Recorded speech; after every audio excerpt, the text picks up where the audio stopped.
falar do livro.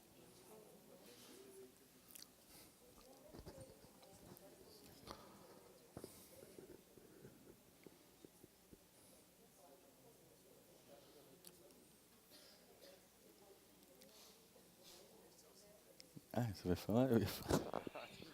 Não?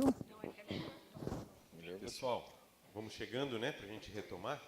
Não sei se vocês viram ali ao fundo, tem uma mesinha com esses livros aqui, do Mário Sérgio. Ele escreveu esse livro, O Resgate da Paternidade. É fruto de uma conclusão de curso, né, da tua pós-graduação em terapia familiar sistêmica. Eu já dei uma olhadinha no livro e vale muito a pena você adquirir por apenas R$20, tá? Você depois pode passar ali no fundo e adquirir esse livro e continuar essa reflexão, porque eu quero motivar você a comprar o livro, estudar. Não, claro, ninguém está ganhando nada com isso, mas é pelo fato de você conseguir digerir isso com mais calma, porque obviamente o curso ele vai dar um start assim na reflexão, no pensamento, mas a transformação leva um tempo. E isso aqui vai ajudando, muita coisa que ele fala está no livro, e isso aqui vai te ajudando a caminhar essa jornada de transformação para sermos pais segundo o propósito de Deus. Então eu quero motivar você a adquirir um livro desse. Eu não sei se vocês trouxeram bastante, mas pode também presentear pessoas, amigos, com esse material que está um preço bem acessível, tá bom? Isso aí. Obrigado. Muito do que eu estou falando aqui está no livro, tá? O livro ele tem um foco um pouco mais voltado para o pai, né? A figura do pai, mas as mães podem ler também, porque muitas das coisas que nós estamos falando aqui está no livro, e a mãe no sentido de poder também estar ajudando, né? Sendo uma auxiliadora do pai. Vamos lá? Vamos avançar então? Nós vamos falar de pais provedores agora. Então nós falamos de relacionamento, né? No desafio de educar filhos, para nós resgatarmos e fortalecermos essa relação, o primeiro passo é se relacionar. O segundo, né? Nós temos que entender que nós somos provedores na vida dos nossos filhos. A palavra provedor, ela foi muito e ainda é muito atrelada ao universo masculino, principalmente no meio cristão. O homem é o provedor do lar, o homem tem que prover. Queridos, tem um sentido isso, tem um lado verdadeiro nisso, mas nós temos que conhecer o universo da palavra prover. Então, provedor, ele vem da palavra prover. O que é prover? Prover é suprir, fornecer e abastecer. Aí é a origem da palavra prover. Quando que você supre uma coisa? Quando que você abastece? Pensa na tua casa. Pensa lá na despensa, né? Fala despensa aqui quando coloca. Pensa na despensa de casa. Quando a despensa está o quê? Está acabando as coisas, o que você faz? Você vai lá e abastece. Por quê? Para não faltar. Então, a gente supre alguma coisa, a gente abastece ou fornece alguma coisa, para que aquilo que está naquele lugar não se acabe. Combustível, não é assim? O carro, a gente abastece para quê? Para não acabar o combustível e não nos deixar na mão. Então, nós somos e seremos sempre provedores na vida dos nossos filhos. Como nós temos um pai que é provedor nas nossas vidas, queridos. Como nós temos um pai que nos supre. Olha esse texto aqui. E o meu Deus, segundo a sua riqueza em glória, há de suprir em Cristo Jesus cada uma de vossas necessidades. Há de suprir, há de prover, há de abastecer, há de fornecer em Cristo. Então, nós sendo filhos de Deus em Cristo, cada uma das nossas necessidades serão providas. Então nós podemos falar que nós temos, como filhos de Deus, um pai provedor. Um pai que conhece e supre as nossas necessidades. E se para nós o maior modelo de pai que tem, não é o nosso pai aqui biológico, não, é o nosso pai celeste. Esse é o nosso maior modelo de pai. É esse pai aonde nós precisamos olhar e nos espelhar para sermos provedores na vida dos nossos filhos. Todos nós aqui temos um pai biológico, ou tivemos um pai biológico, uma mãe biológica. Todos nós. Pode ser que esses pais, eles tenham sido ótimos pais, proveram nossas necessidades. Mas pode ter pessoas aqui que tiveram dificuldades com esses pais. Para você que teve, de repente, essa dificuldade, eu tenho que te falar uma coisa. Nós temos um Pai Celeste que jamais, jamais abandona um filho. Jamais, jamais. Ele permite, muitas vezes, algumas situações adversas na vida do filho. Como nós, como pais, vamos ter que permitir algumas situações adversas na vida dos nossos filhos. Mas é um pai que vai prover a maior de todas as necessidades da vida do seu filho. Esse pai nos faz isso. Como nós vamos fazer isso? Então nós temos que entender uma coisa, que nós somos pais e que nós precisamos ser provedores na vida dos nossos filhos. E nós vamos abordar aqui quatro áreas que nós precisamos prover nossos filhos. Tudo bem? Então vamos lá. O que os nossos filhos necessitam? O texto que nós lemos, ele fala que o meu Deus, segundo a sua riqueza e glória, há de suprir em Cristo todas as vossas necessidades. Então o que os nossos filhos necessitam? Provisão em que áreas? Primeira provisão, eu defino como provisão material. Material ou até física você pode chamar. O que está incluído aqui? Moradia. Precisamos prover moradia para os nossos filhos, sim ou não? Sim. Moradia, a casa, né? Isso daí é uma provisão. Fazemos isso? Sim. Alimentação. Precisamos prover alimentação para os nossos filhos? É lógico. Vestuário. E criança, né, às vezes o vestuário, ele não dá conta. Né? Nós adultos damos conta, né? Uma roupinha dá para um ano e pouco, 2 anos, às vezes dá até bem mais, né? Criança não dá, gente. Criança não dá, né? É rápido, mas somos nós que temos que prover isso? Sim. Educação. Né? A educação, por mais que os nossos filhos possam estar numa escola pública, mas depende de nós algumas coisas para eles estarem nessa escola ou não? É lógico. Então nós temos que ser provedores nisso. E saúde. O cuidado com a saúde, com um remedinho, com um gasto nisso, aquilo que envolve a saúde. Então veja bem, queridos, alguém tem alguma dificuldade em prover isso para os filhos? Sim ou não? Dentro das nossas limitações, seja para mais ou para menos, fazemos isso ou não fazemos? Eu quero falar que isso daí não é nada mais que um dever segundo a nossa Constituição. Artigo 229 da Constituição Federal de 88.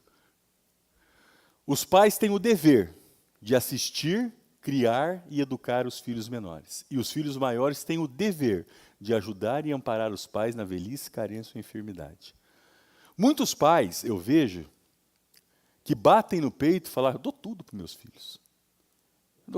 Gente, nada mais é, segundo a nossa Constituição, do que um dever.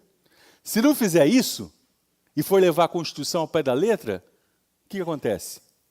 Enfrenta um processo e pode ser preso. Então, veja o seguinte, isso é apenas de alguma das coisas que nós, como pais, precisamos prover nossos filhos. E eu creio que muitos de nós faz isso bem feito. Muitos de nós faz isso por amor. Mas eu quero colocar 2 pontos nessa provisão aqui. Porque a gente tem que entender que prover é necessidade. Os provedores suprem necessidades, não desejos. A busca errônea em satisfazer desejos tem desenvolvido em muitos pais, sabe o quê? A ansiedade. Então nós temos que entender uma coisa. Essa provisão material é prover necessidade. A gente começa por, vamos falar algumas questões aqui. Vestuário. Né? Seu filho precisa de um tênis? Sim, não do tênis.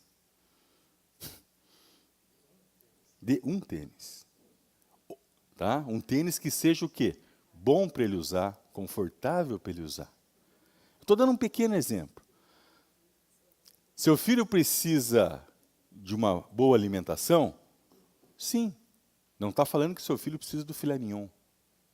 Se bem que é bom.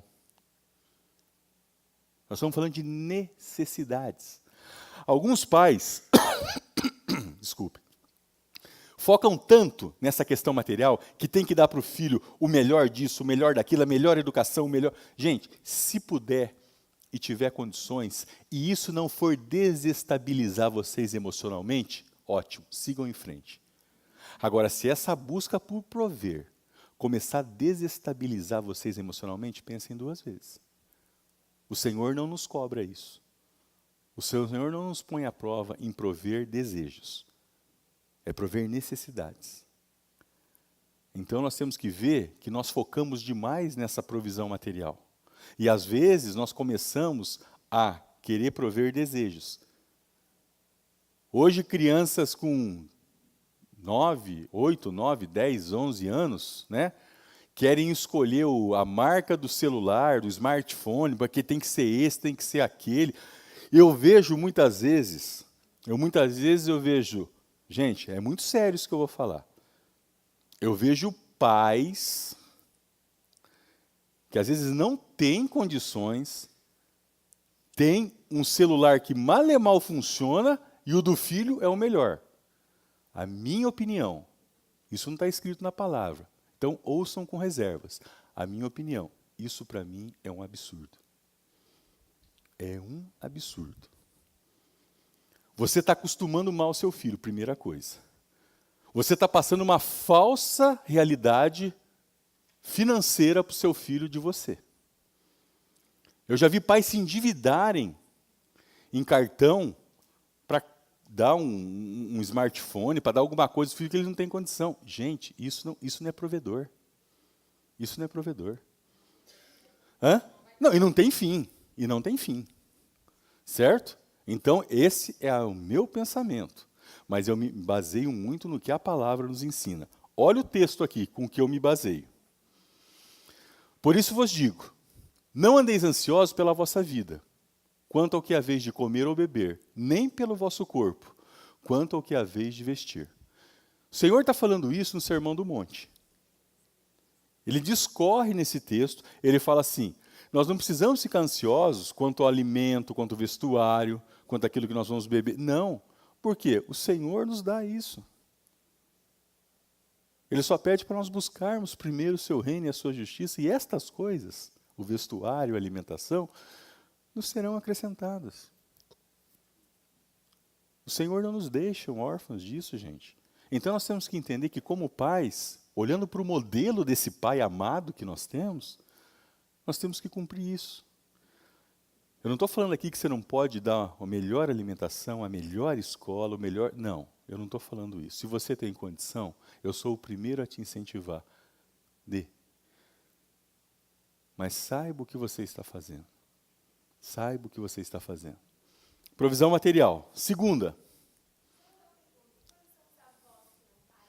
Boa pergunta.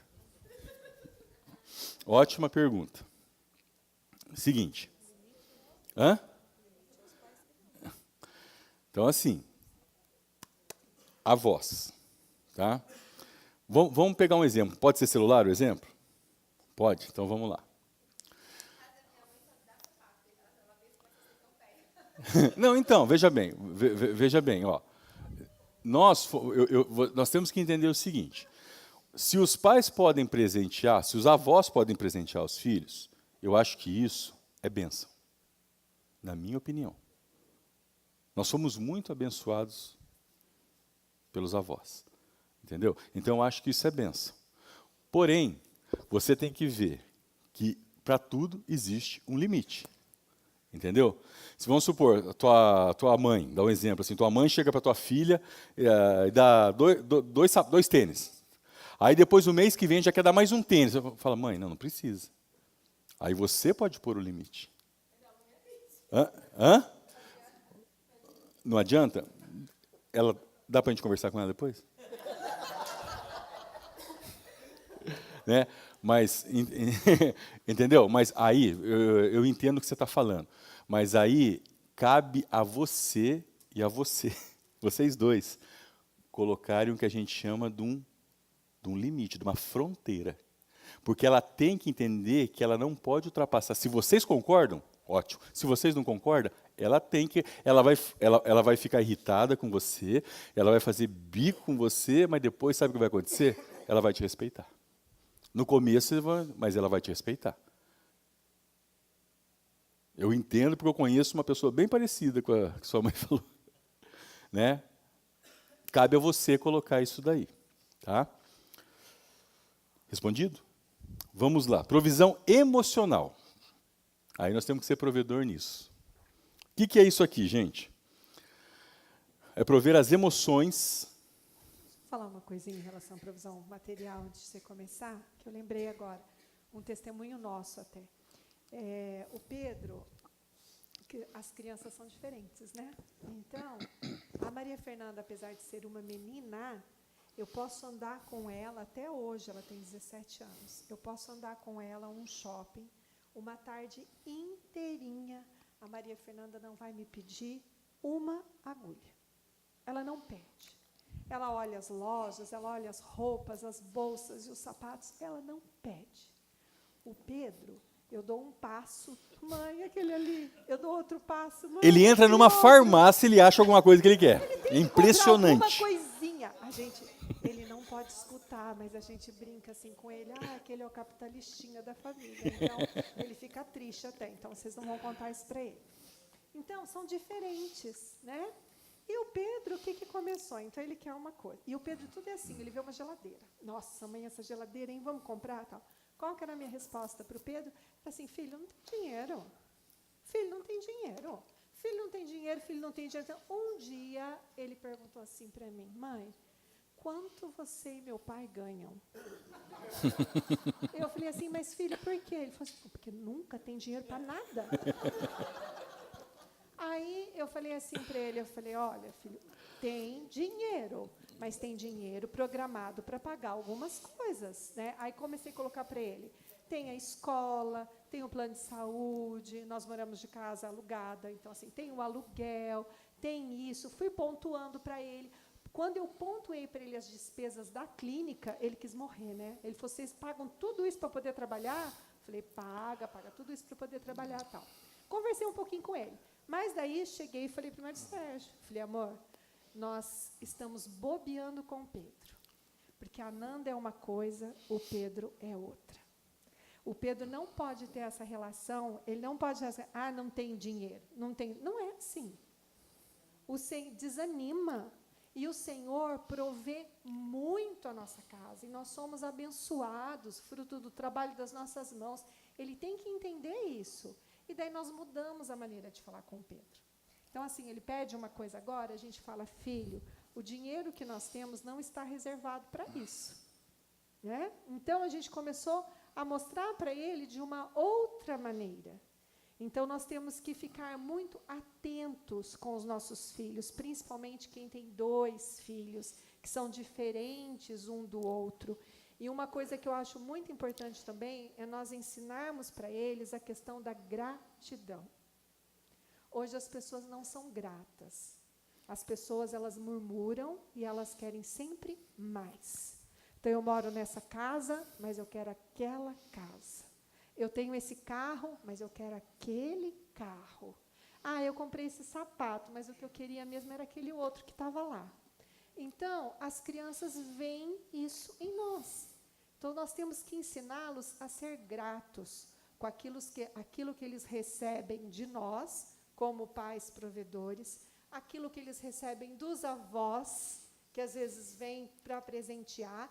Maricela estava falando do celular. Se vocês virem a Maria Fernanda aqui na igreja, a Maria Fernanda tem um iPhone qualquer, que eu não sei. Sei lá. Sei lá. Não fomos nós. É meu irmão, eu não tenho iPhone, Mário Sérgio também não tem iPhone. Ela está extremamente feliz que o tio deu aquilo para ela. Ela pode, é gratidão, o tio dela abençoou ela com aquele telefone. Então, ensiná-los a ter gratidão. Pela graça, eu quero falar para vocês, mulheres, a minha filha, Maria Fernanda, eu posso chegar para ela com uma roupa e falar assim, filha, comprei essa blusa no brechó, paguei 10ão. Ela, nossa, mãe, meu Deus, como é que você achou? A gente tem que voltar lá. E eu chegar para ela e falar assim, filha, comprei esse vestido aqui, a gente teve a bodas da minha sogra agora, numa boutique maravilhosa lá de Londrina, linda e maravilhosa. Ela, ai, mãe, que delícia, não sei o quê. Então, o que é? É a mesma coisa. Agora a gente pode ir do brechó? Ótimo. Agora a gente pode ir da boutique? Glória a Deus, porque a gente conseguiu entrar lá e comprar um vestido legal. Então, é isso que a gente tem que passar para os nossos filhos em relação à provisão material. É ser grato com aquilo que Deus está nos dando naquele momento. Agora, para eles aprenderem a ser gratos, eles têm que ver isso em nós. Né? Não precisa. Eu esqueço. Então, ó, provisão emocional. Nós temos que ser provedores emocional. O que é provisão emocional? É prover as emoções, sentimentos. Como pais, nós precisamos ter sensibilidade. Nossos filhos, gente, não é só nós que temos sentimentos. Não é só nós que ficamos tristes ou alegres, irados ou não, pacientes ou impacientes. Nossos filhos são assim. E isso para eles é uma coisa que eles não conseguem entender. Então nós precisamos o quê? Suprir ele nessas áreas, suprir eles, abastecer eles, entendeu? Olha só o que fala, esse cara é um neurocientista americano. Ele trabalha e estuda o cérebro do ser humano há mais de 30 anos. O controle das emoções é essencial para o desenvolvimento da inteligência de um indivíduo. O Daniel Goleman fala isso. Tá? Ele é um neurocientista que ele estuda única e exclusivamente isso. Então as emoções são importantes. E os nossos filhos não sabem gerenciar as emoções deles. Não sei se eu falei isso aqui da última vez, mas assim, vocês sabem quando termina a formação do cérebro de ser humano? Alguém sabe me falar? O Daniel Goleman coloca... Hã? Ó. O cérebro de um ser humano, ele termina a sua formação com 25 anos. Tá, eu entendi. Personalidade, formação de personalidade. 25 anos, o cérebro. Áreas do cérebro terminam sua formação com 25 anos. Então nós temos que entender, e as emoções elas estão totalmente ligadas à nossa mente, aos nossos pensamentos, que fazem parte de áreas do nosso cérebro. O que a palavra nos fala sobre isso? Vamos voltar para a palavra. Nós temos que voltar sempre para a palavra. 2 textos. E vós, pais, não provoquei vossos filhos a ira, mas criai-os na disciplina e na admoestação do Senhor. Olha o outro texto. Pais, não irritei os vossos filhos para que não fiquem desanimados. Ele está colocando 2 sentimentos, Paulo está colocando 2 sentimentos na vida dos nossos filhos, que os pais promovem. A ira e o desânimo. Olha bem. Então, veja bem. Os pais precisam prover os filhos para que não aconteça isso. Agora, vamos pegar o versículo 3. Eu quero os 2 versículos e mostrar para vocês. Ó, o que irrita os filhos? O que vai mexer com as emoções dos filhos? Nós vamos ver algumas coisas. Primeira coisa, falta de afeto. O que é o afeto? Falei para vocês. A questão do toque, da demonstração do amor, da validação do amor. Se o filho não recebe isso, isso começa a irritar ele. Falta de tempo. Falamos aqui já do tempo. Filho, gente, precisa de tempo. Filho que o pai e a mãe não dedica tempo para ele, vai ficar, às vezes, irritado e desanimado. Diálogo, a mesma coisa. Nós falamos aqui desses 3 já. Eu não vou ficar me atentando muito a isso. Cobrança excessiva.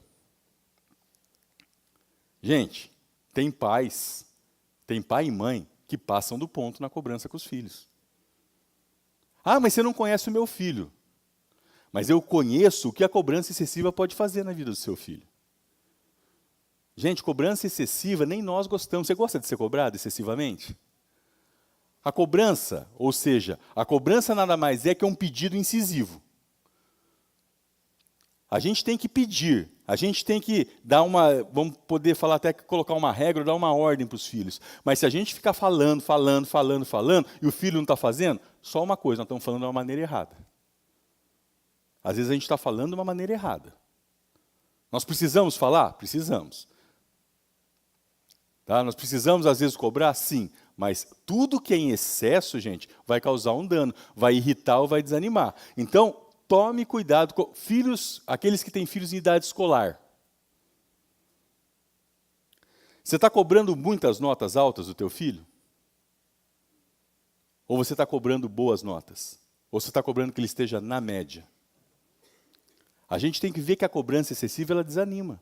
Por quê? Porque quando você cobra excessivamente, a pessoa parece que nunca está chegando naquilo que você quer. E tem pessoas que desanimam com isso. Tem pessoas que ficam ansiosas. Tem pessoas que ficam nervosas, impacientes, iradas. Cobrança excessiva, preste atenção. Desentendimento entre pais. Falamos da relação entre pais. Isso irrita filho. Isso desanima filho. No final dos anos 70, a Associação de Psiquiatria Americana fez uma pesquisa, pegou crianças entre 7 e 12 anos, e a pesquisa mais ou menos era assim: do que você tem mais medo? A primeira resposta que ficou na frente era dos meus pais morrerem. A primeira. A segunda, dos meus pais se separarem. Final dos anos 70. Início dos anos 90, fizeram a mesma pesquisa com crianças da mesma faixa etária. Não com as mesmas crianças, que já tinham crescido essas daí, né? Com crianças da mesma faixa etária. A primeira que ganhou disparado, e as outras não, somadas não chegavam na primeira. Sabe qual que era? A separação. Entendeu? Então, desentendimento entre pais irrita e desanima, mexe com as emoções. Excesso ou falta de limites. Nós vamos falar de limites amanhã. Amanhã nós vamos ficar 1 hora só falando de limites. Limites tem que ter, gente. Só que o excesso, o limite de uma maneira errada, errônea, impositiva, autoritária, crítica, isso não faz bem às emoções. E a falta, então, não preciso nem falar. Basta nós olharmos para a nossa sociedade. Basta nós olharmos para a nossa sociedade o que está acontecendo. Entendeu? Comparação. Gente, isso, se tem uma coisa que eu acho que nasceu, eu sempre falo isso, no centro do inferno, no centro, bem lá no centro, é comparação. Porque comparação só serve para 2 coisas. Ela exalta uma pessoa e ela abate a outra pessoa. O que é bom? Nenhuma das 2 coisas. Não compara teu filho com ninguém. Não compara teu filho com o irmão dele, não compara teu filho com o primo dele, não compara teu filho com o amigo dele. Não compara teu filho com ninguém. O teu filho é único, é teu. Não compara, você não está ajudando ele em nada. Você pode falar para ele, olhar para uma pessoa, para se motivar, para estimular, mas nunca o compare. A comparação irrita, a comparação desanima. A comparação faz ele, muitas vezes, achar que ele ou ela não vai chegar onde você quer. Então não compara, queridos. Compara não ajuda. Tá? Não verbalizar que os amam. Nós precisamos ver, os filhos precisam ouvir. Você não tem o hábito? Começa a ter o hábito de falar: filho, eu te amo. Filha, eu te amo. Eles precisam ouvir. Eles precisam, a palavra reforça os sentimentos dele, a palavra penetra. Ele se sente pertencido. Ele se sente assegurado. Ele tem a certeza desse amor. Quando você não ouve ele falar isso, tá? Quando você não ouve ela falar isso, querido, não estão falando isso? Quando ele tiver 12, 13, 14 aninhos, a primeira que falar lá fora vai ganhar a mente e o coração dele. Vocês estão achando que isso não acontece? Isso acontece. Nós precisamos, eles precisam ter isso muito o quê? Na natureza deles, o amor. E procede de nós isso.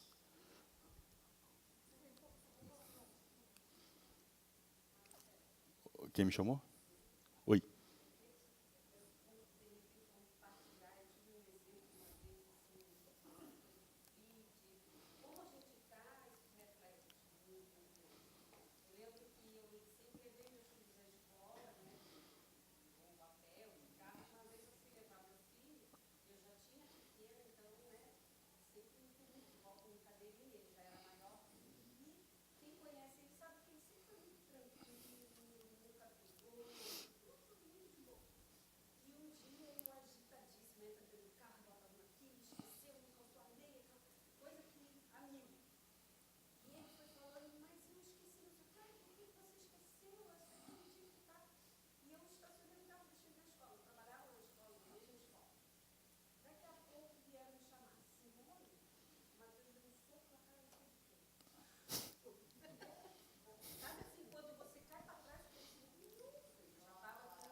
Sim, ele está exteriorizando. Isso daí a gente chama de exteriorização.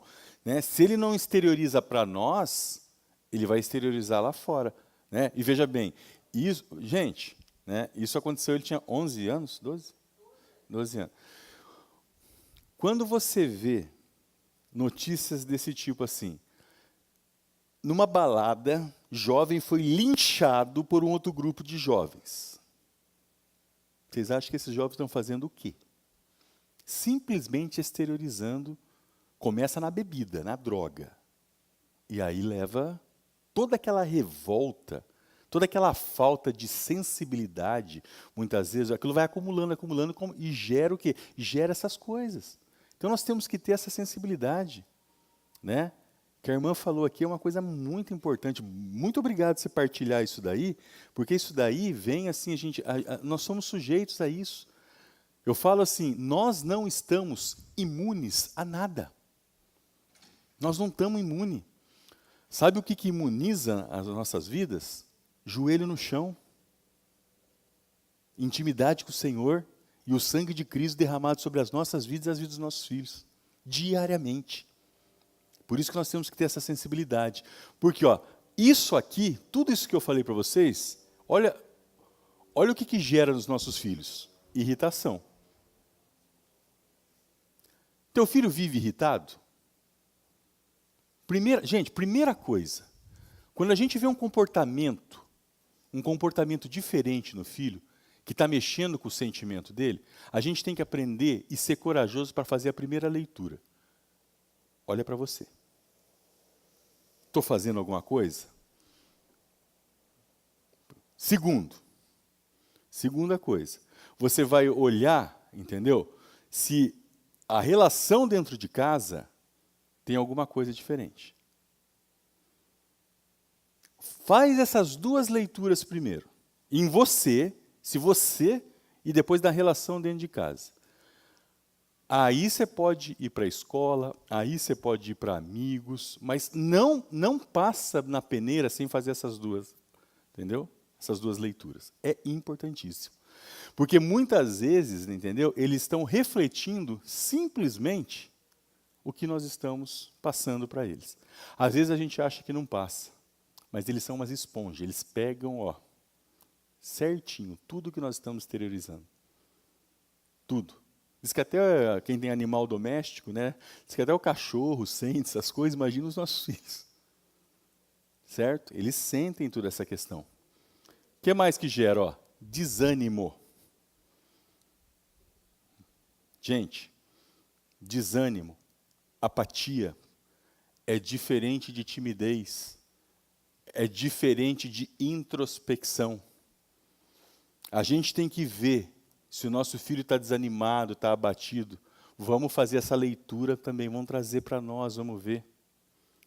Por que que está desanimado? O que está... A palavra nos diz, e vós, pais, não provoquem para que eles não fiquem desanimados. Vamos olhar o que a palavra está nos ensinando. Insegurança. Medo. Insegurança nada mais é que medo. Quero falar para vocês uma coisa. Muitas crianças, muitos filhos, nós temos hoje, né, sempre tivemos, mas hoje está maior, pessoas que têm medo, medrosas. Medo de várias coisas. Nós temos até uma síndrome que se chama síndrome do pânico. Né? É um transtorno emocional. Está falando de emoções. O que que gera? Qual que é a origem muito do medo? O medo, ele está muito ligado com a braveza. Quer ver uma coisa aqui? Quem aqui se considera bravo? Levanta a mão. Pode levantar bem alto. Não, estou falando que você... Peraí, depois eu vou falar do medo. Considera bravo. Quem se considera aqui manso, bem manso? Bom, tem um monte de gente que não se considera nada. Né? Mas então tá, então eu vou falar para você. Se você é um pouco bravo ou bravo, a braveza, ela gera algumas coisas na vida da criança. Na primeira fase, aí, até os 6, 7 anos, o pai ou a mãe muito bravo, ele colhe o medo na vida da criança. Medo. O xixizinho escapa à noite, não consegue controlar as fezes, tem medo excessivo do escuro, medo de ficar sozinho. Por quê? Braveza, o ambiente tenso. A criança fica com medo. Ela não sabe se defender do medo, ela exterioriza o medo. Tá? Passou dos 7, 8 anos, o que acontece? Criança cresce. Começa o quê? A falar bem. Né? Começa... Então, dos 8 aos 9, só que o medo está lá. Ah, mas ela aprendeu a se defender do medo. Sabe o que ela começa a fazer? Sabe como que ela se defende do medo? Mentindo. Você não vai estudar para a prova de amanhã? Ah, ô pai, sabe o que é? A professora mudou a prova. Não vai ser amanhã. Ia ser amanhã, mas não vai ser. Dribla o medo. Dribla o medo com a mentira. E aí vai. E aí vai mentindo. Aí chega com os 12, 13, 14 anos, o que aconteceu? Cresceu. Cresceu. A emoção não foi tratada lá atrás, o pai e a mãe continuam às vezes na mesma toada, não viram, não se aperceberam. Cresceu o filho, incorporou, o medo diminuiu um pouquinho. Sabe como que ele se defende daí? Confrontando. E ele vai para o bate-boca com o pai e com a mãe. E vai para o enfrentamento. E a gente vê as notícias que estão acontecendo. Tudo começa onde? Na origem das emoções. Emoções não tiveram a sensibilidade. Tá? A insegurança leva a tudo isso. Ele aprende a se defender sozinho. Então nós temos que estar muito atentos, queridos. Nós temos que estar muito atentos. Pode falar.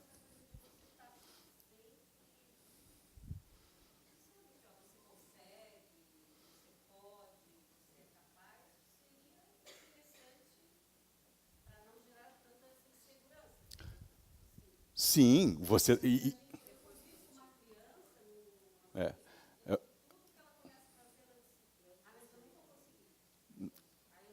Sim.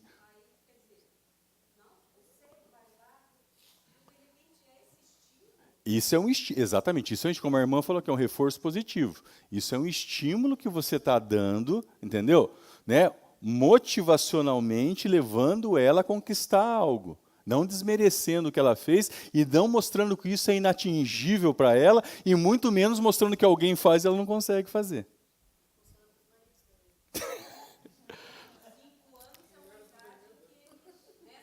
Pode começar. Sim, 5 anos. Oh. Reforço positivo para os maridos. É para casal, a gente volta depois. Vamos lá. Isso aqui, ó. Rebeldia.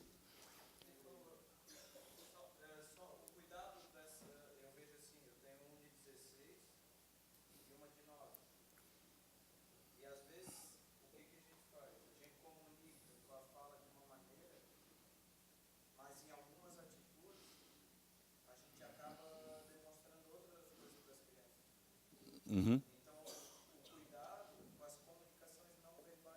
Sim.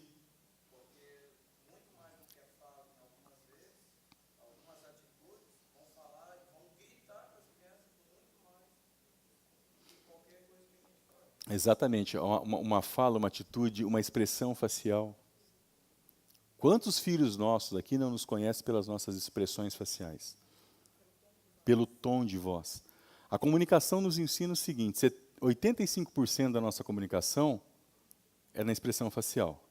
10% é no tom da voz e 5% naquilo que nós falamos. Não, quando a gente fala, o negócio já, né?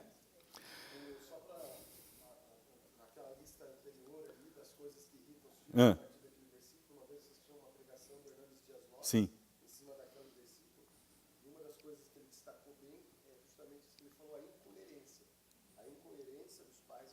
Sim, muito bem lembrado, né? Não falei aqui, o irmão está falando aqui da incoerência. O que é incoerência, gente? Incoerência é a mentira travestida. Você fala uma coisa e faz outra. Incoerência é um absurdo, pira a cabeça de filho. Entendeu? Pira a cabeça de qualquer um, principalmente de cristão. Você está domingo na igreja com a Bíblia debaixo do braço, louvando e adorando. Na segunda-feira, você é outra pessoa. Então isso é incoerência. Nós não somos perfeitos. Nós não somos. Mas nós não podemos ser incoerentes a esse ponto. Antigamente nós tínhamos, né, o telefone fixo em casa, né? Todos aqui tiveram, lembram dessa época pré-histórica? Né? Que tocava o telefone, você não queria atender o filho, e ela atendia, manda falar que eu não estou. Isso é incoerência. Isso é um absurdo. Isso acontece muito. Depende de quem está ao outro lado.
Uhum. O que a gente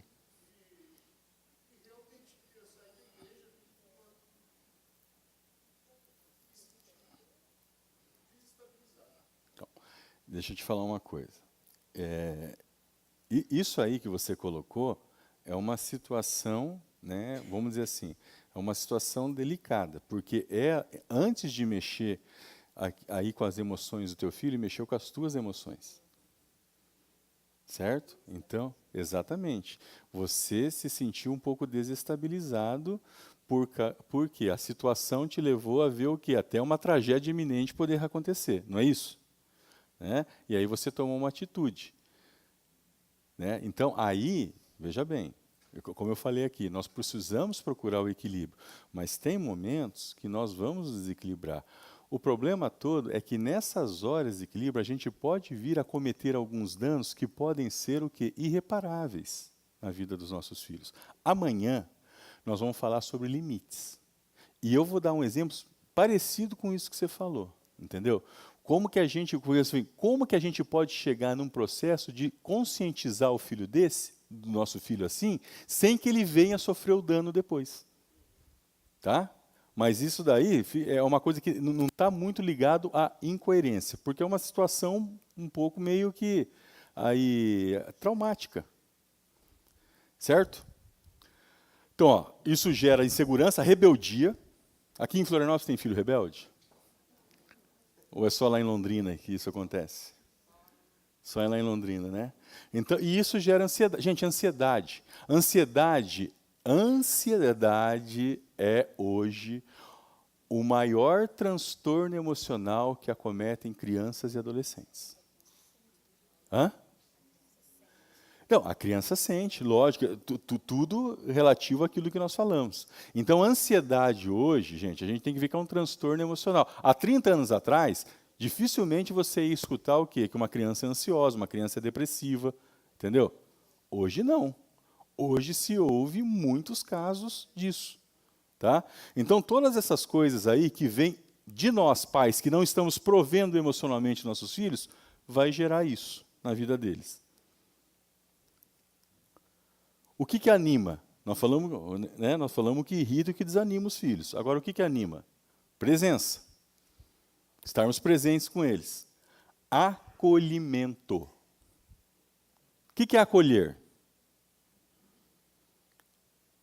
Acolher é receber de uma maneira amorosa, carinhosa, calorosa, para que a pessoa se sinta à vontade. Que nem, ó, eu cheguei aqui hoje, né? A hora que eu cheguei, eu entrei, alguns irmãos estiveram aqui na outra vez, vieram, me abraçaram a Lília. A gente se sente extremamente acolhido pelo Fabrício, pela Dani. A gente se sente muito acolhido. Já pensou se eu chego aqui, o Fabrício falou para mim, pô, já veio de novo? A Dani falou, pô, mas vocês chegaram atrasados. Nossos filhos são assim, eles precisam entender que a nossa casa é o melhor lugar para eles. Gente, o melhor lugar para o filho não é a escola, não é a igreja e não é a casa do avô. É a casa deles. A casa tem que ser acolhedora. Tem que ter um ambiente acolhedor. Isso anima, deixa eles contentes, deixa eles felizes, alegres. E não é o quarto dele o melhor lugar também. É a casa como um todo. Então nós temos que ser acolhedores. Nós precisamos ser pais que saibam acolher os filhos. Gente, nossos filhos, como eu falei aqui, não é só nós que ficamos tristes, nervosos, alegres e pacientes. Eles têm. Uma criança de 4 anos pode ser um baita de um problema para ela, eu falo sempre, uma outra amiguinha na escola que mostrou a língua. Gente, isso daí pode ser um caos para ela, como pode ser um caos para nós uma dívida. Então, eles têm problemas que precisam do acolhimento. Quando eles chegam... Gente, quem tem a oportunidade aqui de levar e buscar o filho na escola, não perca essa oportunidade. É um momento precioso. Precioso. Nós sempre fizemos isso. Seria até mais barato para nós, até mais rentável em questão de tempo, se a gente tivesse um ônibus escolar para fazer esse serviço para nós. Mas nós nunca deixamos de fazer isso. Principalmente na hora que você pega o filho da escola, alguma coisa sempre acontece. E ali naquele momento, você pode ser um provedor emocional. Eu falo assim que nas nossas idas e vindas para a escola, nós já choramos, nós já discutimos, nós já nos alegramos, entendeu? Por quê? Porque são momentos que eles abrem, eles exteriorizam aquilo que eles estão sentindo. É acolhimento. Nunca fala para o teu filho que o que ele está sentindo é uma besteira. Ah, isso é besteira, menino. Isso é besteira, menino. Isso é frescura. Gente, não faz isso. Se ele não contar para você, se ele não confiar em vocês, ele vai confiar no amiguinho lá, que um dia pode vir a ser um usuário de droga. E é onde ele vai encontrar o acolhimento que ele precisa. Ou na sexualidade, fora da época. Ele precisa se sentir acolhido por nós. Então, esteja com o ouvido sempre aberto para o que ele vem falar. Por menos importante que você ou eu possamos achar nesse momento, mas é importância para eles. Tudo bem? Pertencimento. Os filhos precisam saber a quem eles pertencem. Saber que ele pertence a essa família. Saber que ele faz parte dessa família. Quando nós recebemos amigos em casa, né? Chega um casal de amigos, tudo, a gente vai jantar, vai comer uma coisa junto, a gente não manda os filhos para o quarto, os filhos eles ficam lá com a gente. Aí depois, na hora que a gente quer conversar alguma coisa ou outra, cada um vai fazer a sua coisa. Mas não, eles ficam ali com a gente porque é a nossa família, a nossa casa, eles são pertencentes a nós. Eles se sentem assim. Nós não podemos isolar os filhos.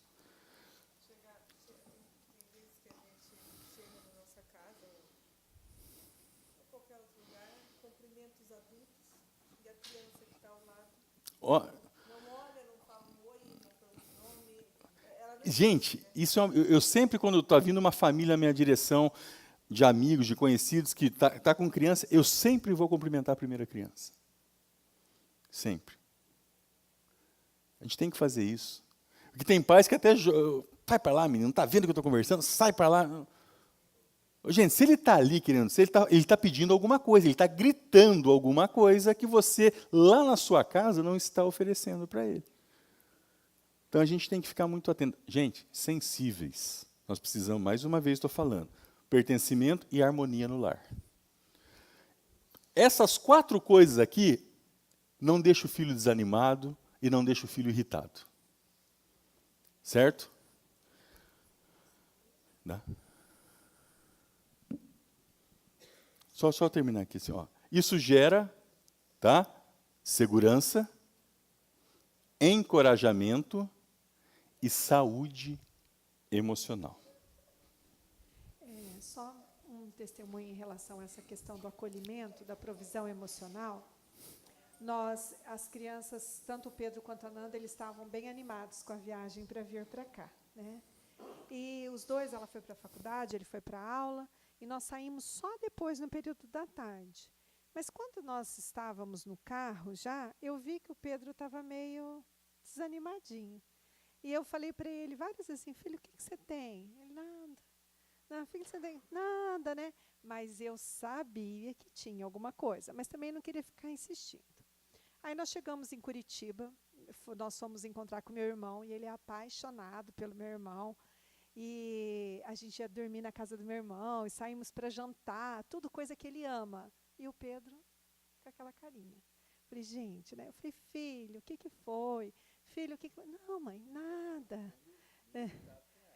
Mas para de falar assim, porque ele não está com nada. Eu falei, ele tá. Eu falei assim, eu sei.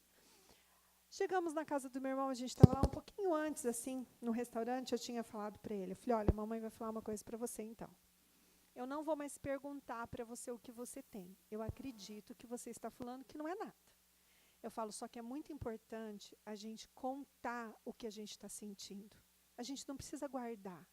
A gente pode falar. Às vezes, só o fato da gente falar, filho, aquilo passa. Porque alguém vai nos ouvir, vai entender aquilo que a gente está sentindo. Isso passa. Tá. Eu já estava deitada lá no meu irmão, já tinha tomado banho todo mundo. Ele sai do banho, vem, senta na beiradinha da cama e fala assim, então eu vou te falar o que está acontecendo. Aí eu falei, eu sabia, né? Mas não falei isso para ele. Falei assim, fala, filho. Ele falou, não, é porque hoje lá na escola, gente, hoje lá na escola, isso já era umas 11 horas da noite. Aí ele falou assim, o meu amigo, que ele tem um amigo que é super amigo, sabe? Ele falou assim, então, agora parece que voltaram as aulas e tudo ele quer fazer com o André. Ele não quer fazer nada comigo. E vamos dividir em grupo, é ele e o André. Vamos fazer não sei o que lá, é ele e o André. A gente teve que sair da sala, mãe, porque ia ter uma prova de inglês. Saíram correndo, senta aqui, senta aqui, senta aqui. Aí ele falou assim, e eu me senti muito deixado de fora. Eu fiquei muito triste, porque parece que eles não estão ligando mais para mim. Então, você imagina, ele tem 11 anos, ele saiu da escola, eram 11 horas da noite, e só esse fato dos amigos estava deixando ele do jeito que ele estava. Aí eu falei assim para ele, eu falei assim, filho, você está triste? Ele falou, estou triste. Eu falei assim, eu acho que eu entendo um pouco essa sua tristeza, porque eu e ele, nós somos muito parecidos. É assim, é eu e o Pedro, e ele e a Maria Fernanda, sabe? Assim, de sentimento, de jeito. Eu falei assim, eu acho que eu entendo o que você está sentindo. Eu falei assim, então a mamãe quer falar uma coisa para você. Quero só te fazer uma pergunta. Quem que senta do lado do André, normalmente, na sala? Aí ele falou assim, o Gui. Eu falei, você senta perto do Gui? Não, eu sento longe. Eu falei, quando a professora fala assim, vamos dividir em grupo, o que eles fazem? Eu vou com você. Eu falei, por quê, filho? Está um do lado do outro. Você está lá do outro lado da sala. Eu falei, como que eles estão te tratando no intervalo? Ah, super bem. Vocês estão jogando bola junto? Nós estamos. Vocês estão fazendo isso? Nós estamos. Eu falei, filho, então não tem nada. Então não é isso que você está sentindo, não é real. Eu falei, é simplesmente o fato de estar perto da sala de aula ou não. Gente, eu falei isso para ele, a cara dele mudou e o menino está curtindo a viagem, que é o Pedro de sempre. Mas o que é isso? É essa questão de você acolher o sentimento. Ai, que bobeira, uma briguinha de sala de aula, amiguinho que não quer ficar junto, dois moleque, né? E ajudar a processar aquilo que está acontecendo, e não você vitimizar, ai, mas esse amigo também, não sei o que tal, né? Mas assim, você está atento, você deixar. Aí eu falei, filho, você viu como foi bom falar? Como é bom falar? A gente precisa falar, a gente precisa contar as coisas que a gente está sentindo, né? Aí me abraça, beija, aí nós oramos juntos, e ele foi deitar lá com o meu irmão feliz da vida. Então, a gente precisa prover as emoções dos nossos filhos nesse sentido. Só que isso é o que o Mário Sérgio falou agora um pouquinho atrás, é joelho no chão, graça, misericórdia e sabedoria de Deus, né?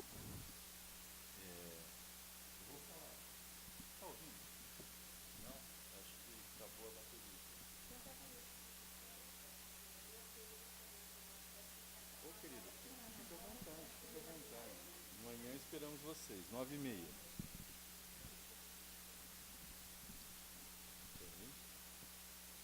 Vamos lá. Paternidade de Davi. Gente, Davi, o grande rei de Israel, o maior rei que Israel já teve. Homem de grandes conquistas, o homem segundo o coração do Senhor. Um desastre como pai. Um desastre. Esse texto aqui nós não vamos abrir, nós não temos tempo, eu vou citar rapidamente. Você lê na sua casa, 2 Samuel 13, 14 e 15. Davi teve muitos filhos, né? Muitos filhos de várias mulheres. E aqui tem um episódio muito interessante que aconteceu e muito triste. O filho mais velho de Davi, Amnon, ele se apaixona pela irmã, por parte de pai só, Tamar, que era irmã por parte de pai e de mãe de Absalão também. E ele se apaixona pela irmã e deseja ardentemente ter essa irmã. E um primo, que não era flor que se cheire, chega para ele e fala assim, cara, por que você não se finge de doente, pede para teu pai mandar a tua irmã vir cuidar de você, resumidamente. Aí você dá uma pegada nela, né? Dá um pega nela. Ele acolheu essa ideia. Se fingiu de doente e o rei foi ver o filho. E ele fala assim para o rei, não, pai, eu queria que a minha irmã viesse cozinhar aqui para mim poder comer. E o rei falou, não, tudo bem. Gente, vamos entender uma coisa. Você conhece teu filho quando ele está doente? Você conhece? Teu filho te engana que está doente? Esse marmanjo enganou o rei. Eu imagino que Davi chegou na porta ali do quarto dele, olhou para ele assim, ele se fingindo, e ele enganou o pai. Outra coisa, o cara tinha a cozinha real do palácio à disposição dele. Queria comidinha da irmã? Olha a falta de sensibilidade de Davi. Davi permite que a filha vá. Quando ela está preparando, ele manda todo mundo sair e ele faz o quê? Ele violenta Tamar. E a palavra diz que maior é, no momento, a repulsa que ele teve por Tamar do que o amor que ele sentia por ela. E ele toca a irmã dos seus aposentos. Quando a irmã está saindo pela rua, tudo, ela encontra quem? O Absalão, o irmão integral dela. E a ira se acende na vida de Absalão. O rei fica sabendo do ocorrido. Ele fica sabendo. E o que ele faz? O que Davi faz? Nada. Davi se cala. Ele se cala perante esse episódio. Absalão fica inconformado. Passam-se 2 anos. 2 anos. Absalão promove uma tosquia nas terras dele, uma festa, e chama o pai e os irmãos para participarem. Davi sabia do coração de Absalão. Sabe o que ele chega e fala para o Absalão, a hora que o Absalão convida ele para ir para essa festa? Não, meu filho, eu não vou não, que eu não quero ser pesado para você. Ou seja, eu não quero que você gaste muito. O rei, queridos. Ele era o rei, ele era o dono de tudo. Mas permita que meus irmãos vão. Permitiu. Num determinado momento, Aminon tinha se embebedado. O que Absalão faz? Manda 2 servos dele matarem o irmão, para vingar o que ele tinha feito com o irmão. Olha a falta de sensibilidade de um pai, o que começa a promover. Aminon morre, Davi se desespera. Absalão foge. Foge, vai para casa. Quem que acolhe os filhos quando os filhos fazem besteira? Quem que acolhe nossos filhos? Hã? Os avós. Vai para casa do avô. Tadinho. Menino. Fica 2 anos. Davi não faz? Davi podia mandar buscar o filho? Ah, lógico. Davi não faz absolutamente nada. Passam-se 2 anos, Joabe, o chefe do exército do Davi, começa a ver que Davi começa a ficar meio inquieto, angustiado, sentindo a falta de Absalão. Ele promove uma situação, traz uma mulher que conta uma história, que perdeu o filho, Davi se emociona, tudo, e chega para Joabe e traz Absalão. 2 anos fazia que Davi não via Absalão. Pensa comigo, como que é teu nome mesmo, querido? Mariana, 2 anos, teu filho está lá nos Estados Unidos, tua filha. Vai 2 anos que você não vê ele. Você ficou sabendo que ele chegou hoje em Florianópolis. O que você vai fazer?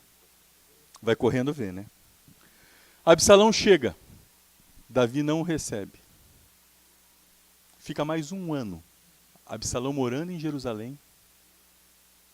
E Davi não o vê.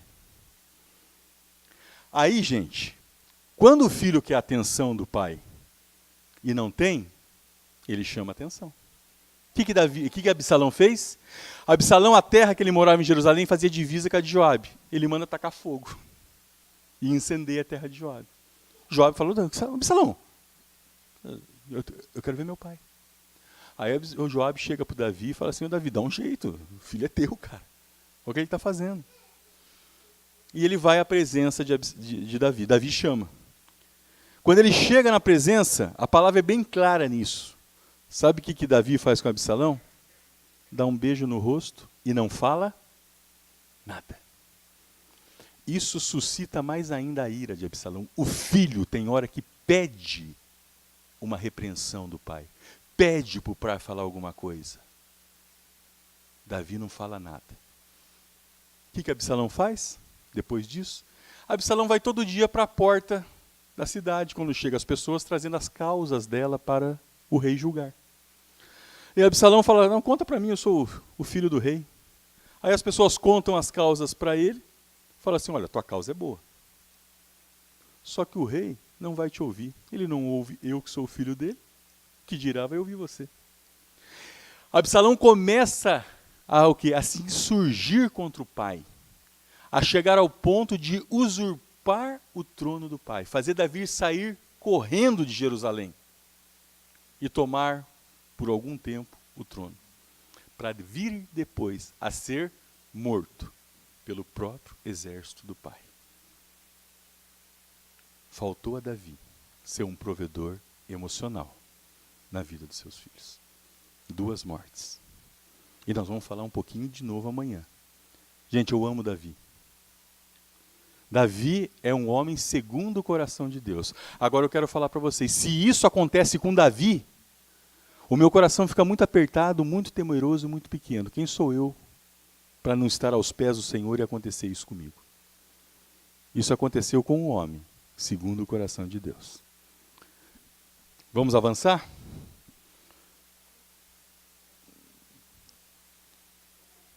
Tá.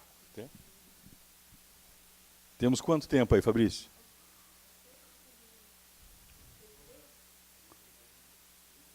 Ótimo. Provisão, falamos da provisão material, provisão emocional, provisão ética e moral. Vamos entender isso aqui. Gente, ética. O que é a ética? A ética é quando nós ensinamos e suprimos nos nossos filhos o quê? O respeito pelo outro. O respeito por nós. O respeito pela legislação. Os filhos têm que aprender isso em casa. Isso está muito o quê? Relacionado ao caráter. Ao caráter. Então a gente tem que olhar desde pequenininho, se o filho, ele está tendo, e eu falei aqui para a irmã, naquele texto, que a estultice está ligada ao coração da criança. Se nós vemos que os nossos filhos estão tendo atitudes errôneas em relação a alguém, nós temos que vir e corrigir isso daí. Porque nós vamos estar ajudando ele a desenvolver o caráter. Por quê?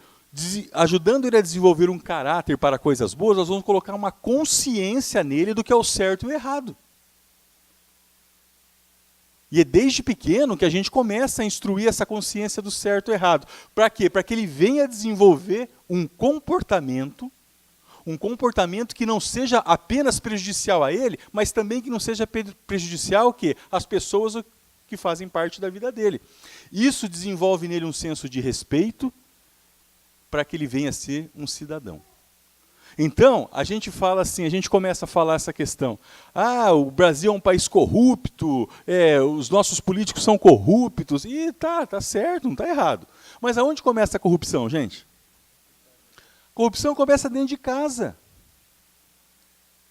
Com o marido corrompendo esposa, esposa corrompendo marido, pais corrompendo filhos, padrões éticos, valores, princípios que inexistem muitas vezes. Nós temos que ser provedores nessa área. Porque senão vai acontecer o que nós estamos vendo na nossa nação. Então nós precisamos da provisão ética e moral, nós precisamos ser provedores nessa área. Olha o que Augusto Cury fala. Bons pais nutrem o corpo, pais brilhantes nutrem a personalidade. É nutrir a personalidade dos nossos filhos. E a última provisão, essa daqui. A mais importante de todas, ao meu ver. Se nós fizermos essa daqui, as outras acontecem naturalmente. O problema é que a gente quer fazer todas as outras e depois olhar para essa daqui. A provisão espiritual é desenvolver a espiritualidade dos nossos filhos, a crença e a fé nos nossos filhos. Olha o texto aqui. Dani, perdão. Desculpa. Olha o texto. Estes, pois, são os mandamentos, os estatutos e os juízos que mandou o Senhor teu Deus se te ensinassem, para que os cumprisses na terra que passas para possuir, para que temas ao Senhor teu Deus e guardes todos os seus estatutos e mandamentos, que eu te ordeno, tu e teu filho e o filho do teu filho, todos os dias da tua vida, e que teus dias sejam prolongados. Duas coisas que o Senhor pede para nós como provedores espirituais: o temor e guardar. Temor a Ele. O temor ao Senhor, Provérbios 1,7 diz que é o princípio do saber. Temer ao Senhor, reverenciar a Ele como o único Deus. Precisamos temer ao Senhor e guardar os seus mandamentos. Guardar. Guardo no coração as minhas palavras para não pecar contra ti. A partir do momento que nós temos guardado as palavras e nós tememos ao Senhor, nós vamos transmitir isso na vida dos nossos filhos. Olha o que ele fala, continuando. Ouve, pois, ó Israel, e atentem aos cumprires, para que bem te suceda, e muito te multipliques na terra que mana leite e mel. Como te disse o Senhor, Deus de teus pais. Ouve, Israel, o Senhor nosso Deus é o único Senhor. Aí ele fala outra coisa, que como provedores espirituais nós precisamos. Amarás, pois, o Senhor teu Deus de todo o teu coração, de toda a tua alma e de toda a tua força. Estas palavras que hoje te ordeno estarão no teu coração. Tu as inculcarás a teus filhos, e delas falarás assentado em tua casa, e andando pelo caminho, e ao deitar-te e ao levantar-te. Também a atarás como sinal na tua mão, e te serão por frontal entre os olhos, e as escreverás nos umbrais da tua casa e nas tuas portas. Você ama a Deus? Você ama? Se você ama, você vai passar isso para o teu filho. É muito simples, a gente passa para os nossos filhos aquilo que nós amamos. Pais que amam futebol vão passar o amor do futebol para os filhos. Mães que amam comprar bolsa vão passar esse amor para as filhas. Eu estou falando assim, coisas simples, mas são coisas que nós passamos, por quê? Porque nós amamos. O que você ama, você vai fazer naturalmente, com prazer, teu filho vai ver você fazendo isso, e ele vai começar a fazer. O amor ao Senhor é assim. Outra coisa, inculcar. O que é inculcar? Inculcar é penetrar no espírito. Você não inculca a base da decoreba. Decora isso, fala aquilo, lê a Bíblia. Não. O inculcar é muito mais do que falar, é você viver. Você viver naquilo que você acredita. Você dar testemunhos daquilo que você acredita. Por quê? Porque isso vai penetrar no espírito do teu filho. E outra coisa, falar. Gente, quantas vezes você fala desse Deus para os seus filhos? Nós precisamos falar. Eu lembro que para os meus filhos, antes de dormir, eu contei tantas histórias da Bíblia que um dia minha filha falou: pai, essa daí você já repetiu. Mas nós temos que falar. Nós temos que abrir a palavra, gastar esse tempo precioso, porque aí nós vamos prover eles espiritualmente. A igreja é importante? É extremamente importante, mas não substitui o que nós como pais podemos fazer dentro das nossas casas. Contar as bênçãos, gente.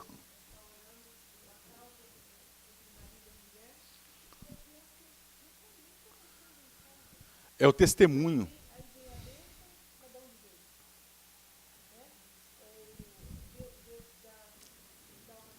Sim, e a gente... Isso é obediência à palavra. Isso que você está falando, Deuteronômio 29:29. O texto diz assim: as coisas encobertas pertencem ao nosso Deus, e as reveladas a nós e aos nossos filhos. A palavra nos ensina isso. Então nós precisamos, o que a Dani está falando, é testemunhar. Você está esperando uma bênção, está orando, fala para o seu filho, aconteceu isso. Aconteceu isso. E, gente, não tenha medo, não tenha receio e não tenha principalmente preguiça.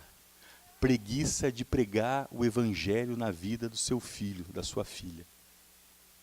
O mundo anda tão carente disso, tão carente. Os nossos filhos precisam dessa palavra. Nós precisamos prover eles nessa área. Isso cabe a nós. Não vamos terceirizar isso. Hoje a gente vive numa geração terceirizada, quer terceirizar tudo.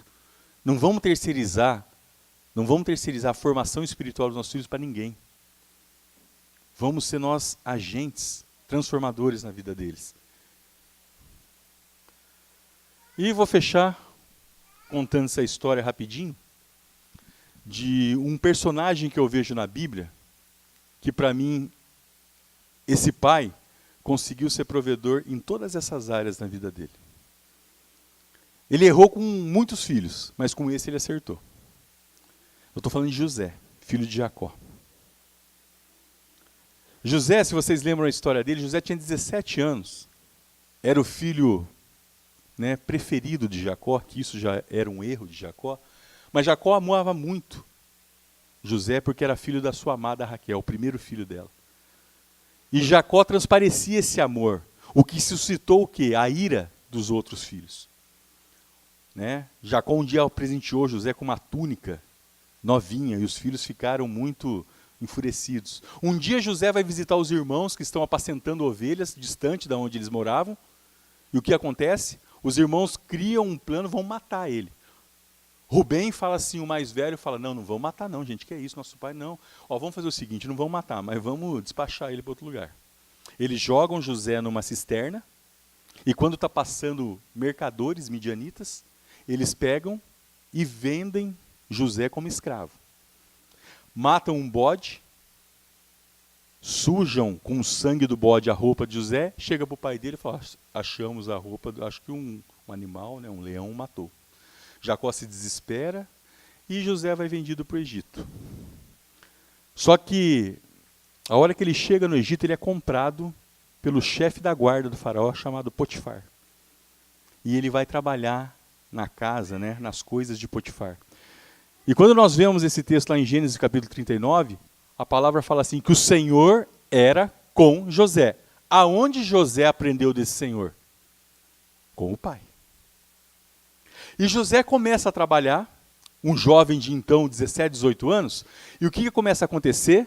A casa de Potifar começa a entrar em ordem, os negócios de Potifar começam o quê? Começam a melhorar. Isso mostra que José tinha um senso de administração, que sabia cuidar das coisas, e nós nos reportamos a Jacó, que deve ter ensinado aí, né, na sua provisão material, ao filho a lidar com essas coisas. E ele começa. Potifar fica muito satisfeito com José, só que a esposa de Potifar, coloca o óleo em José, coloca os olhos em José, e o quê? E deseja se deitar com José. Ela arma uma situação para que José se deite com ela. Gente, pensa bem, um cara de 17, 18 anos, uma terra distante, né? Eu brinco sempre assim, que eu falo, eu não sei, não falo, a palavra não fala que a esposa de Potifar era bonita, mas eu falei, no mínimo ela devia usar roupas bonitas e ser cheirosa. Devia o quê? Ser atraente. 17, 18 anos está no vigor físico, né? A virilidade. Mas ele foi provido em suas emoções e na sua ética e na sua moral. E ele falou assim, o Senhor dessa casa não me negou nada, somente tu, que é a esposa dele. E ele não se deitou com ela. E por ele ser quem ele era, nessa situação que ela armou a situação que ele tentou a violentar. Potifar fica sabendo disso e faz o quê? Manda José para a prisão. José, em duas situações, ele aprende a viver na diversidade. Olha como eram as emoções dele. Um dia, filho do maior latifundiário da região, no outro dia, escravo. Um dia, o grande administrador do chefe da guarda do faraó, no outro dia, preso. Em duas situações, ele soube se frustrar. Nossos filhos precisam aprender a se frustrar. A gente viu, a semana passada, um depoimento de um jovem jogador, não tão jovem assim, mas que é tratado como um menino, e que nesse depoimento dele, ele fala que o problema não é que ele é mimado, é que ele nunca soube se frustrar. A maior prova é que ele é mimado. Né? Nossos filhos precisam aprender a se frustrar para lidar com situações adversas. José sabia, porque as suas emoções foram providas. Ele soube lidar com duas situações muito adversas. E ele permanece nessa prisão. Ele permanece em torno de 10 a 12 anos nessa prisão. Só que pela terceira vez nesse texto, aparece que o Senhor era com ele. Ele foi provido espiritualmente. até que chega a situação que ele interpreta 2 sonhos, de um copeiro do rei e de um padeiro. O padeiro morre, o copeiro volta a servir o rei. E depois, quando o faraó tem aquele sonho, o copeiro fala, tem um cara lá na prisão que acho que vai te ajudar. Deus faz ele interpretar o sonho do faraó e ele vira o quê? O governador do Egito. Eu vejo que José foi um exemplo de que recebeu uma provisão material. Eu vejo que José recebeu uma provisão emocional. Recebeu uma provisão ética e moral. E, principalmente, recebeu uma provisão espiritual. Porque o Senhor era com ele. Queridos, que Deus nos dê graça. E somente Ele pode nos dar graça para sermos provedores na vida dos nossos filhos. Amém? Então, encerramos aqui. Podemos orar? Vamos orar encerrando. E eu vou pedir amanhã, 9h30, né, pastor?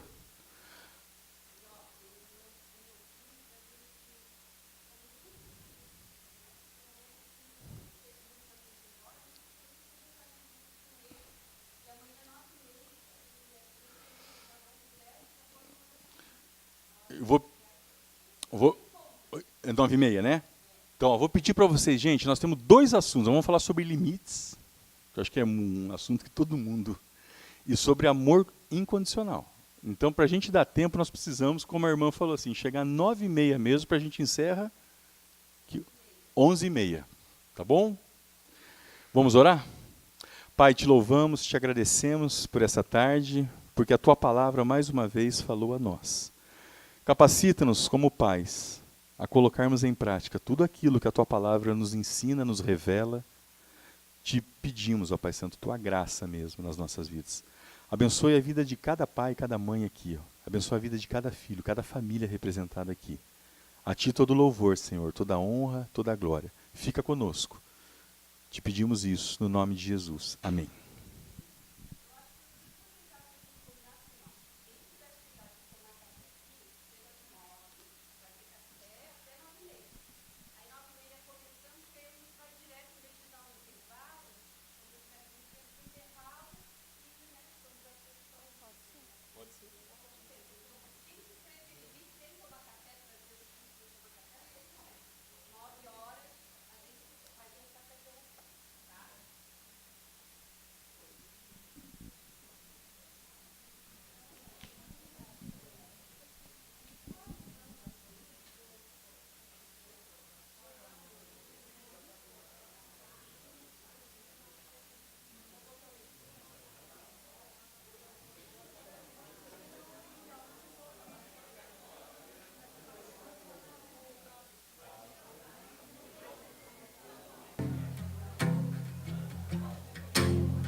Seguro estou nos braços daquele que nunca me deixou.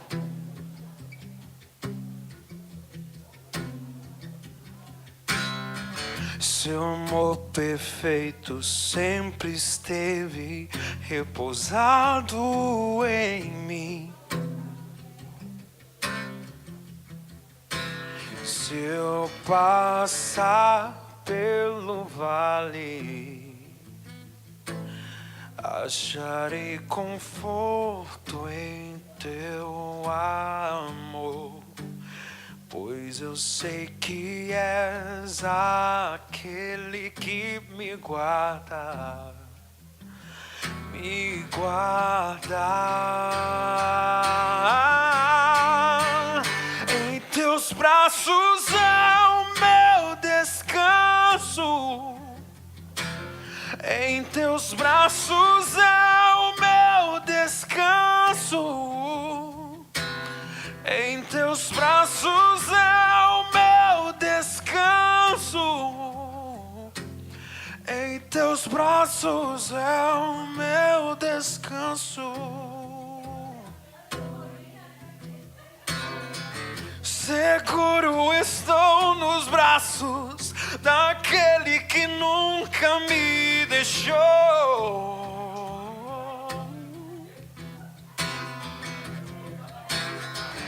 seu amor perfeito sempre esteve repousado em mim. E se eu passar pelo vale, acharei conforto em teu amor, pois eu sei que és aquele que me guarda, me guarda. Em teus braços é o meu descanso, em teus braços é o meu descanso, em teus braços é o meu descanso, em teus braços é o meu descanso. Recaio em tua graça, recaio de novo em tuas mãos, recaio em tua graça, recaio de novo em tuas mãos, recaio em tua graça, recaio de novo em tuas mãos.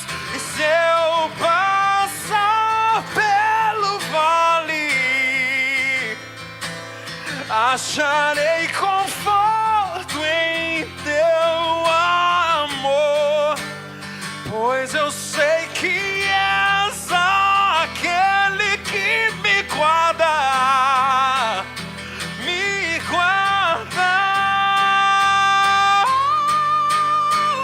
Em teus braços é o meu descanso,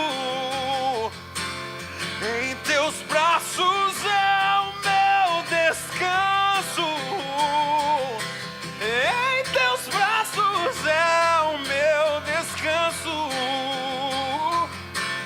em teus braços é o meu descanso,